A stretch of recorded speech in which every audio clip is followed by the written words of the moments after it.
Pondicherry premier league 20 over cricket தொடரின் 3வது season Thuthipattu சீகம் மைதானத்தில் கோலாகலமாக தொடங்கியது. இந்த தொடரில் வில்லியனூர் மோஹித் கிங்ஸ், உசிறு accord warriors, ruby white town, Karaikal knights, Mahe strikers மற்றும் ஏனாம் ராயல்ஸ் என மொத்தம் 6 அணிகள் பங்கேற்று விளையாடுகின்றன.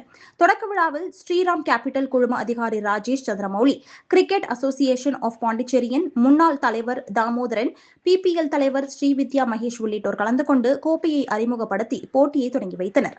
முதல் போட்டியில் வில்லியனூர் மோஹித் கிங்ஸ் அணியும் மாஹே ஸ்ட்ரைக்கர்ஸ் அணியும் மோதின. டாஸ் வென்ற மாஹே அணி முதலில் பந்து வீச்சை தேர்வு செய்தது. முதலில் பேட்டிங் செய்த வில்லியனூர் மோஹித் கிங்ஸ் அணி 20 ஓவர்களில் 5 விக்கெட் இழப்பிற்கு 199 ரன்கள் குவித்தது. இதில் பிருத்விராஜன் கண்ணா 29 பந்துகளில் 66 ரன்கள் விளாசி அணிக்கு வலுவான அடித்தளத்தை அமைத்தார். 200 ரன்கள் என்ற இலக்குடன் களமிறங்கிய மாஹே ஸ்ட்ரைக்கர்ஸ் அணி வில்லியனூர் அணியின் சிறப்பான பந்து வீச்சை சமாளிக்க முடியாமல் 20 ஓவர்களில் 7 விக்கெட் இழப்பிற்கு 149 ரன்கள் மட்டுமே எடுத்தது. இதன் மூலம் 50 ரன்கள் வித்தியாசத்தில் வில்லியனூர் மோஹித் கிங்ஸ் அணி அபார வெற்றி பெற்றது. மேலும் 45 ரன்கள் எடுத்ததுடன் 3 விக்கெட்டுகளையும் வீழ்த்திய ஆகாஷ் ஆட்டநாயகன் விருதை வென்றார்.